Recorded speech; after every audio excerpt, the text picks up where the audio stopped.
Welcome back. द्वितीय भाग में आपका स्वागत है। तो पिछले वीडियो में हमने बात की थी अनुक्रम के बारे में और आज का वीडियो हमारा और डिटेल में एनालिसिस किया था, डिटेल में बात की थी। मैंने हर बार एक पहलू पर आपको गौर कराया था, दिखाया था। आज हम बात करेंगे श्रेणी के बारे में, राइट। सो आज का हमारा टॉपिक है श्रेणी। सबसे पहले हमें जान लेते हैं कि श्रेणी में हमें पढ़ना क्या क्या है। तो श्रेणी बहुत टाइप की होती हैं, विभिन्न प्रकार की होती हैं। कई टाइप की श्रेणी होती है। समांतर श्रेणी, गुणोत्तर श्रेणी, है ना, जिन्हें एरिथमेटिक प्रोग्रेशन और जियोमेट्रिक प्रोग्रेशन बोलते हैं। हार्मोनिक होती हैं, N series, N square, N Q और 2n+1, 2n-1, है ना। भाज्य संख्याओं की और विषम संख्याओं की और विषम संख्याओं की एक श्रेणियाँ होती हैं, है ना। और श्रेणी अनुक्रम के तरीके श्रेणी भी परिमित भी होती हैं और अपरिमित भी होती हैं, ठीक है। तो लेकिन हमारे सिलेबस का जो हिस्सा है, हमारे सिलेबस का हिस्सा सिर्फ दो ही श्रेणी है। एक तो समांतर श्रेणी एरिथमेटिक प्रोग्रेशन और गुणोत्तर श्रेणी जियोमेट्रिक प्रोग्रेशन, ठीक है। तो अभी हम बात करेंगे श्रेणी के बारे में। तो अनुक्रम के बारे में मैंने बताया था अनुक्रम को किस तरीके से लिखते हैं, क्रमबद्ध तरीके से जो हम व्यवस्थित करते चले जाते हैं हम अपने इवेंट्स को, ठीक है। तो उन्हें हम क्या बोलते हैं, अनुक्रम बोलते हैं। A1, A2, A3, A4, A5 और AN, ठीक है। मैंने अनुक्रम परिमित भी हो सकते हैं और अपरिमित भी होते हैं, ठीक है।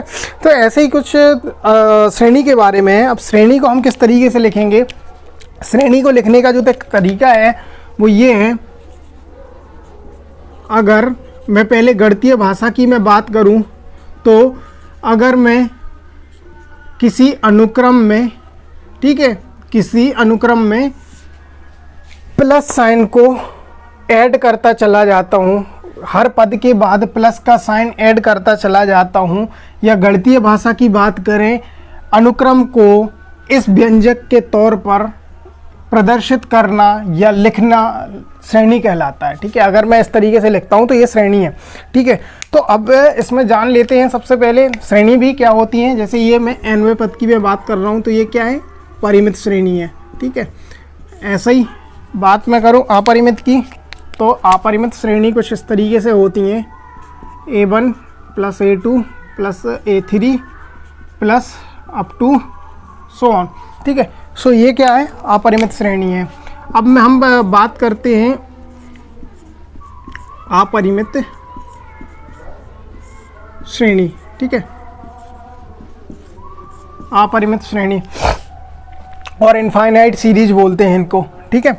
परिमित फाइनाइट, अपरिमित इनफाइनाइट सीरीज, ठीक है। तो श्रेणी को अगर हम निरूपित करें या प्रदर्शित करें, तो श्रेणी को हम जो निरूपित करते हैं या प्रदर्शित करते हैं तो वो जैसे कि किसी का भी नाम होता है कि नहीं। आज मैं हूँ, मेरा भी अपना एक नाम है, आप हैं, आपका एक नाम है। आप एक मतलब एक आपको आइडेंटिफाई करने का एक तरीका है, ठीक है, या आपको प्रदर्शित करने का एक तरीका है, कुछ विशेषता है आपकी, ठीक है। तो आपको प्रदर्शित किया जाता है, उस तरीके की आइडेंटिटी दी जाती है। ऐसी सेम सीरीज के साथ है। सीरीज को जो प्रदर्शित करते हैं वो प्रदर्शित करते हैं ग्रीक भाषा के अक्षर सिग्मा से, ठीक है। सिग्मा का यूज जो किया जाता है जनरली एडिशन में किया जाता है, एडिशन या जोड़ में किया जाता है। और श्रेणी में जो प्लस साइन का यूज़ है, श्रेणी में जो हम प्लस साइन का यूज़ करते हैं, तो ये जोड़ की प्रक्रिया कुछ उसी तरीके से हो तो रही है, लेकिन इसका उसी तरीके से चल तो रही है, लेकिन इसका जो मतलब है वो थोड़ा अलग है। जोड़ की प्रक्रिया है वही, लेकिन मतलब इसका थोड़ा अलग है। यहाँ पे श्रेणी का जोड़ या श्रेणी का योग की मैं अगर बात करूँ तो ये उतना क्लियर, उतना एग्जैक्ट नहीं है इसको डिफाइन करने के लिए। इसका सही डेफिनेशन है अगर, तो वो है इसका निरूपित योग, ठीक है। अगर इसकी सही डेफिनेशन की मैं बात करूं तो वो आता है श्रेणी का निरूपित योग। जैसे कि मैंने पिछले वीडियो में बात की थी आपसे, पिछले वीडियो में बात की थी आप लोगों से, लाइव का एग्जाम्पल दिया था कि हम अपनी ज़िंदगी में एक एक करके, जैसे फॉर एग्ज़ाम्पल हमारी लाइफ 80 साल की है या हमारी ज़िंदगी 80 साल की है, ठीक है। तो हम एक एक साल करके 80 साल की ज़िंदगी जीते चले गए, ठीक है। और फिर आखिर में हमने 80 सालों में क्या अचीव किया, क्या पाया, क्या क्या हासिल किया, ठीक है। तो उसका हिसाब उसका जो हिसाब किताब अगर हम करें या उसके हिसाब किताब की चर्चा करें तो कुछ उसी तरीके से है। कई ऐसी चीज़ें घटी होंगी हमारे साथ में, एक एक साल करके कई बार ज़िंदगी में ऐसे कई पहलू, कई किस्से घटे होंगे। तो वो जो फाइनल हमें जो फाइनल अचीवमेंट या फाइनल जो हमें रिजल्ट्स मिले, हम उनकी बात करते हैं। तो कुछ उस तरीके का श्रेणी में भी है कि हम जोड़ते तो चले जाते हैं लेकिन हमें फाइनली क्या मिलता है, हम उसकी बात करते हैं। इसीलिए मैंने चर्चा की है कि श्रेणी का योग की अगर मैं बात करूं तो ये टर्म उतनी ज़्यादा क्लियर नहीं है, लेकिन हाँ श्रेणी के निरूपित योग की मैं बात करूं तो ये परफेक्ट डेफिनेशन हो गई श्रेणी की, ठीक है। तो समांतर श्रेणी पे चर्चा करने से पहले मैं अभी बात करूंगा समांतर श्रेणी की। तो समांतर श्रेणी पे चर्चा करने से पहले मैं आपको बता दूं समांतर श्रेणी के बारे में आपने कक्षा 10 में भी कुछ पढ़ रखा है ऑलरेडी, आप कुछ पढ़ के आए हो, जानते भी होंगे, तो मैं ज़्यादा टाइम नहीं लूँगा।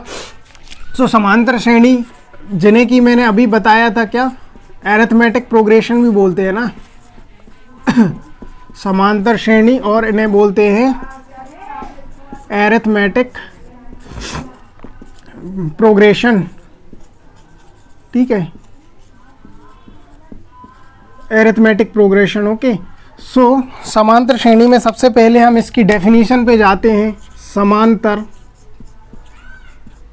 देखने में ही लगता है कि दो शब्दों से मिलके बना है।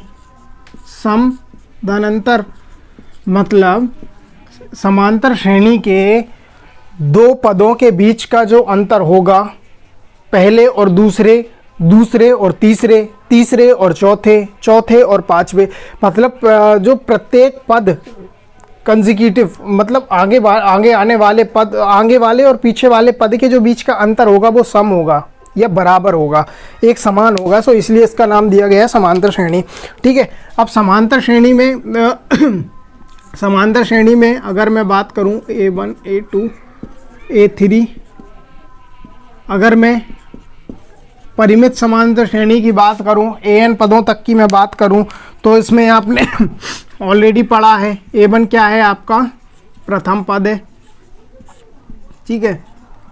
AN क्या है आपका, nवां पद है, कुछ भी हो सकता है, जो भी आप फाइनाइट वैल्यू दोगे इसको, 10, 15, 20, 25, 50, 500, 5000, है ना, nवां पद है इसका, है कि नहीं। L को इसमें बोलते हैं L फॉर लास्ट या अंतिम पद, ठीक है, अंतिम पद और L अंतिम पद, और D for difference, D difference या अंतर, या इसके केस में इसको बोलते हैं सार्वंतर।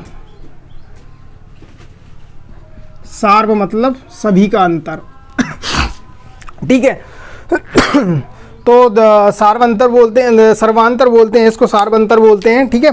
तो ऐसे ही आपने एन पद, अगर मैं एनवें पद की बात करूं तो एनवा पद होगा A plus N minus 1 into D, ठीक है, A plus N minus 1 into D. या अगर एनवें पद को मैं लास्ट पद भी बोलता हूं तो लास्ट पद भी इसका यही होगा, लास्ट पद भी आपका यही। अगर एनवें पद को मैं अगर लास्टवा पद बोलता हूं तो लास्टवा पद भी आपका यही होगा, या इसको L equal to A plus N minus 1 into D लिखते हैं, ठीक है। अब मैं इसमें श्रेणी का योगफल या निरूपित योग की अगर मैं बात करूं तो आपने ऑलरेडी पढ़ा हुआ है कक्षा 10 में, मैं ज़्यादा टाइम नहीं लूँगा उसमें। एस एन इक्वल टू होता है आपका n/2 2a plus n minus 1 into D, ठीक है। या एस एन को अगर प्रथम पद और आखिरी पद अगर हमें पता है तो कुछ उसके तरीके में लिखते हैं a प्लस Ly/2, मतलब प्रथम पद और आखिरी पद को हम का योग करके अगर हम उसको 2 से विभाजित कर दें, डिवाइड कर दें, तो वो क्या बन जाता है, हमें इसका योगफल ये भी एक प्राप्त होता है हमारा। इसके बारे में हम आगे बात करेंगे अभी जब समांतर माध्य के बारे में हम पढ़ेंगे, ठीक है। तो अभी मैं समांतर श्रेणी की कुछ विशेषताओं की मैं अगर बात कर लूँ, समांतर श्रेणी में गणित के चारों ऑपरेशंस जोड़, घटाना, गुणा और भाग को अगर इस पे अप्लाई किया जाए, ठीक है, तो रिजल्ट्स जो हमें मिलेंगे, रिजल्ट्स में भी हमें एक समांतर श्रेणी ही मिलेगी, ठीक है। जैसे कि समांतर श्रेणी में किसी अचर राशि का योग कर दिया जाए, समांतर श्रेणी के पदों में अगर अचर राशि का योग कर दिया जाए तो वो भी एक समांतर श्रेणी मिलेगी। चूँकि क्योंकि दोनों के बीच का अंतर ही समान है। अब जैसे कि अगर मैं 8 में 3 जोड़ दूं, 8 में 3 जोड़ दूं तो मुझे 11 मिलेगा। अगर समांतर श्रेणी के कुछ पद इस प्रकार हैं, 8, 11, 14, ठीक है। अगर मैं 8 में 3 जोड़ता हूँ तो मुझे कितना मिलेगा? 11 मिलेगा। 11 में 3 जोड़ूँ, 11 में 3 ऐड करूँ मैं तो मुझे कितना मिलेगा? 14 मिलेगा। रिजल्ट 14 मिलेगा। अब 14 में 3 जोड़ूँ तो कितना मिलेगा? 17 मिलेगा। अब देखना 11 और 14 के बीच का भी अंतर 3 है, 14 और 17 के बीच का भी अंतर 3 है। तो मतलब एक अचर राशि का अगर हम योग कर देते हैं किसी भी समांतर श्रेणी के पदों में तो हमें एक समांतर श्रेणी ही मिलती है।